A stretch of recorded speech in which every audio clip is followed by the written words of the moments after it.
Let me reroll the 3. Oh, that's bad. So now we have 10. So we still didn't get it, right? And now there's nothing else we can do. The rooster, lose 1 money. Are you kidding me? Seriously? This is absolutely stupid. Thank you, rooster, for nothing. 4, 7, 9, 10. Man, this is absolutely horrible. I don't know what's happening, right? Okay, 11, 12. Oh, you've got to be kidding me.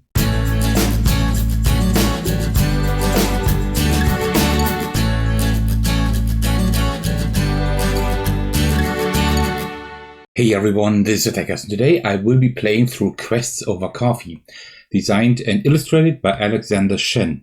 Yes, I have played through the game already on my channel, some of you may know, but that was the print and play version, and now I got the nice solo game of the month version published by Gabe Barrett, and looking forward to showing that to you. Like, these games all come in a VHS case, although I think in the future they will not be quite in that format anymore, but I have like all of them at the moment, and I am planning to like play through all of them on my channel, but as it is, right, I always need to like find the time to do so. Alright, now, without much further ado, grab yourself a cup of tea and let's do this. Of course, you can also drink anything else, but then you will lose a few points, unfortunately. Let's just set the game up and then I will tell you how to play it.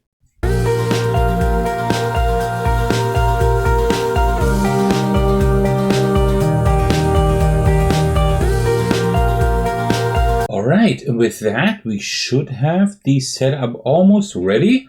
Last thing, I can draw 2 items here and keep one of them. The literal red envelope. Discard this item, gain 1 money, gain 1 luck. That's not too bad because I don't have a lot of that. Supplies, discard this item and draw 2 items. Discard 1. Could be helpful if I don't have like a good item or whatever, right? But this is good. So I will take this one and the other one goes at the bottom of the deck. Alright. This is Quests Over Coffee, and it is quite fitting because this is like a game you can literally like play while having your morning coffee, right? You can finish a game in like 10 minutes, right? The setup takes like, if you know how it works, it takes like 2-3 minutes.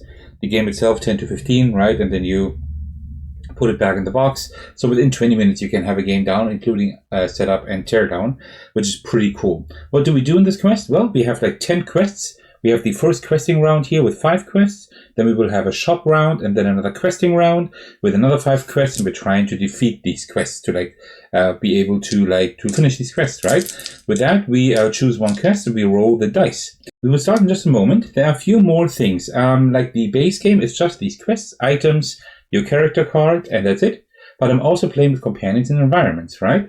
That means the companions, whenever I call for help, there is a mechanism to call for help to get like an extra D6, but you have to like pay for that, right? Then you can also turn over a companion and do whatever it says on there. That also helps.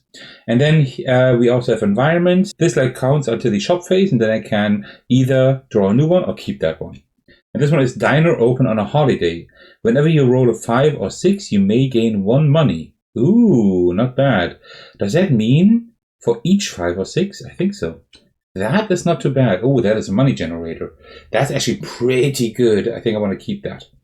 And when I'm done with playing, then I will also like talk about like the adventure mode, or it's like called something similar, because there's another mode you can play as well. All right, so let's just get started with the game. We are playing Mao, the cat here with the band-aid on its head. We start with 4 health, 1 luck, and 2 money. And we have a base roll of 3d6, and we can have a maximum of 3 items. So what we do is, oh wait, before I look at the roll, I haven't looked at it yet. I choose one of these cards here that I want to quest, right? And I usually choose one that has like where the middle number, or like the number here in the middle is like the lowest, right? So why don't we go here to the fortune teller. Who would you like to know your future? She's saying. Okay, that's good. And we are trying now to roll a 12 or more. We don't want to roll an 8 or less because then something bad happens. And when we when we have reached 12 or more, we get something good happens, and we get the quest, which is points at the end of the game. And also, if we do that down here, the magician appears. If we roll a 3 and a 5, we gain 1 health. So let's just see. 3, 4, 4, that is 4, 8, that's 11. That's not quite enough, right? We need 12. So what I would do, I would now spend 1 luck, and with 1 luck we can reroll as many dice as we want to, right? Let me reroll the 3. Oh, that's bad. So now we have 10. So we still didn't get it, right? And now there's nothing else we can do, right? We don't have any luck to spend anymore, right? I mean, I could discard this one here, right? Gain 1 money and 1 luck. Yeah, let me do that. Let me just do that. And then we can reroll once more. Another 3. We just can't get it, right? So that is 11. We need 12. So we did not achieve that quest, but we also did not have the negative effect. So that one will just be discarded. There's 2 points less at the end of the game. Okay, that's kind of bad. All right, let's do the next questing. Let's go here for the 12. You see these tentacles coming out of the portal. Mistakes were made. All right, so we don't want to roll 9 or less. What I can always do is spend 2 money in order to gain 1d6, right? Just for that one round. And also we get a companion. That does something, but not yet. Let's just try to roll the 12 like this. That is a 9. That is pretty bad. That would make us lose 1 health, but we did roll a 5 or 6, so we at least gain 1 money. But yeah, we will actually lose 1 health, and also we failed that quest. This is looking really bad. All right, now we need to roll a 13. You know what? Let me actually spend 2 money in order to gain 1 d6. We can also spend 2 more money to gain another d6, right? And I spent 2 money because you always spend as much money as you have on the active quest card. And I'm going to go for this one here, the road fight, the arcade, right? So let's try to beat that arcade. And now since we got that d6, we also get a companion. The rooster, lose 1 money. Are you kidding me? Seriously? This is absolutely stupid. Thank you, Rooster, for nothing. Usually they help. All right, so let's try to get a 13. And also we want to get a 6. 4, 7, 9, 10. Man, this is absolutely horrible. I don't know what's happening, right? So we also did not get that quest, but we also didn't get the negative effect at least. Oh, that is absolutely horrible. You know what, Rooster? You just go away. We have nothing anymore. We have no money. We have no luck. We have nothing. So we just need to hope that we can somehow roll a 13 with 3 dice. Because we're going to go here. This game seems rigged. Okay, yeah, I mean, these games are rigged. Okay, 13. Come on, come on. Oh, it's straight. Then we can gain 1 item. That's something, right? Okay, 11, 12. Oh, you've got to be kidding me. That is not enough. And not only that, it's also the bad thing here, right? So it says the balls seem kind of weird. Lose 2 money. So we have no luck, no money, nothing. We have. That's horrible. I think the worst game ever. So now, as a content creator, I should now say, okay, you know what? I'm going to restart the video and just pretend like this never happened. But no, not me. I will go through this and you will be very happy to see me lose. Because I think some of you actually enjoy seeing me struggle. All right. But we did have 5 and 6. That means we gained 2 money, but we lost 1, right? So, yeah, like this. All right, let's try to get a 14 here. Or at least a pair or something. That's a 10. That's at least not, we at least don't have the fail event. We just want to play Mario Party, but we can't because we're too stupid for that. We also don't have a pair, but we have a 5 that gains us 1 money. All right, we achieved no quests. That is really bad. So now we have the store. And how the store works, so actually I can leave it there, is that we roll 3 dice. And we will just attribute them to the 3 spots. Although the first 2, the first and the third one, have a trade on them, so we can't get them with money. We can actually just get them by trading. That means we can exchange one of our items with one of those, but we don't have an item, right? That's the bad thing. So energy rock, unlicensed plush toy, and a single ring. All right, we can actually afford this one here. If you still have this item at the end of the game, it is worth 2 victory points. That wouldn't be too bad to have, right? Because I don't have any victory points yet. I lost out on 1, 2, 3, 4, 5, 6, 7, 9 victory points. Probably half of the victory points. That's really, really bad. So, you know what? Let me buy this one here. That's 1 money. And yeah. What we could now also do is just take that item and trade it with one of those, right? If we discard this, we gain 2 health and gain 1 luck. That's okay. While you have this item in your inventory, you may discard 1 health to gain 1 luck. That could actually be quite good. Yeah, we need a lot of luck because we don't have any, right? You know what? Let's trade these 2 for free. All right, and these 2, then I'll just shuffle back into the item deck. Let me just do a few overhand shuffles. I mean, I will probably not draw an item anymore this game. Then we say farewell to the Chicken Bros. Now we can also, if you want to, exchange that card, but like gaining money is a pretty good thing, right? So then we do the second and last questing round. Oh yeah, these are like very, very low level quests. That means we almost get no points at all. That is horrible. That is absolutely horrible. Okay, so the lowest one is this one here. Nice to meet you. This is, what is that? I don't know, it's like we're meeting someone, but they don't really wanna meet each other. Alright, we need a 10. Let's do it. 5, 8, 10, exactly. And if we have luck less than 2, which we definitely have, we gain 2 money. And also we have a 5, so we gain 1 more money. That is great. Okay, so we have 10, we actually made this. Punched their punchable face. Gain 1 luck, gain 1 money. And now we can finally put a quest card here in our pile of achieved quests. Alright, so let's continue over here maybe. And now I will turn this ice into water.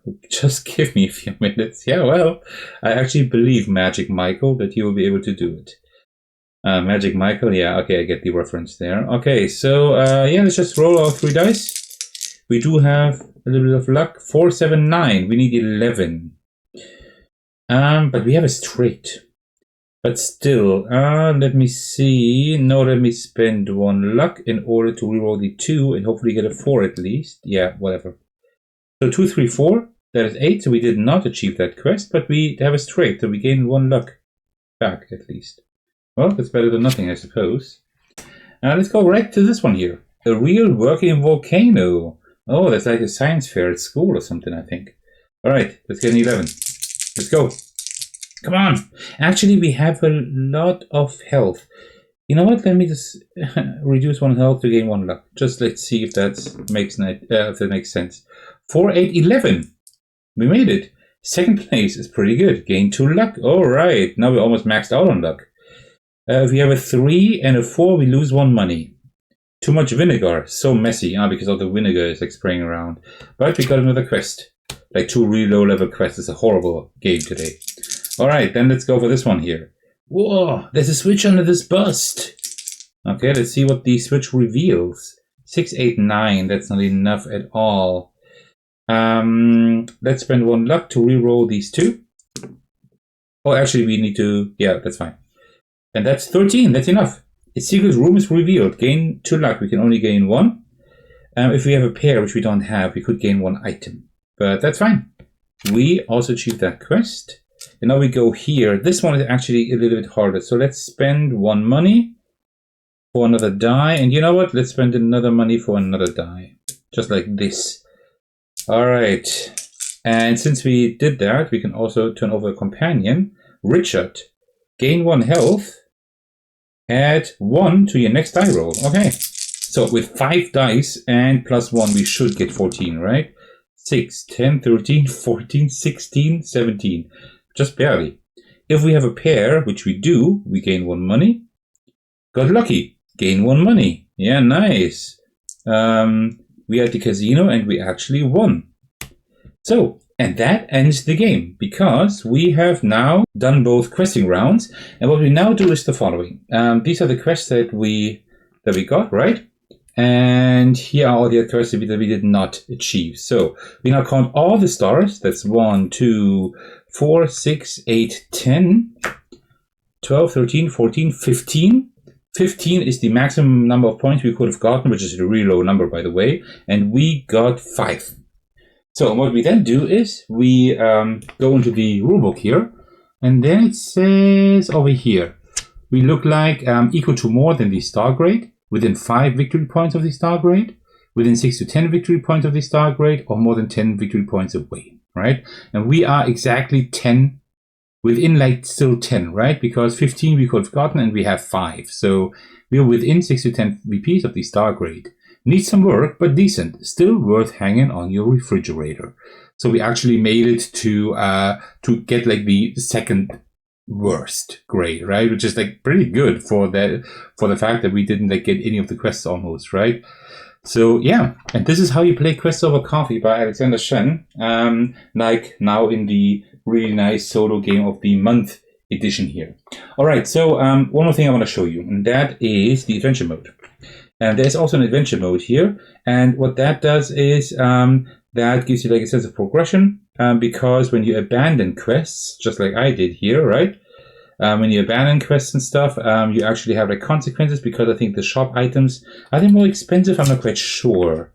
But there are like things that happen, and also you have a boss at the end, right? Environments also work a little bit differently, and you can also increase the difficulty and stuff. So you actually have like a different mode you can play, which is quite a bit more interesting even, right? But for like the quick game, just like while you're drinking your coffee, or of course you're not drinking your coffee, drink your tea, of course, right? You can play this game like really easily in that mode. So yeah, that concludes my second playthrough of Quest Over Coffee, this time with a different edition. I hope you enjoyed this video, and thank you for sticking to the very end. As usual, I would like to thank you all for your support, especially want to give a shout out to my generous patrons. A big thanks go out to Therganov for supporting me at the highest tier. Thank you so much for that, I really appreciate that. You can also support me by watching, liking, and commenting on my videos, subscribing to my channel, supporting me on Patreon, and joining my Discord server to hang out with me and my amazing community. Alright, thank you so much for watching. I will see you in the very next video. Take care, everyone. Stay safe, and cheers.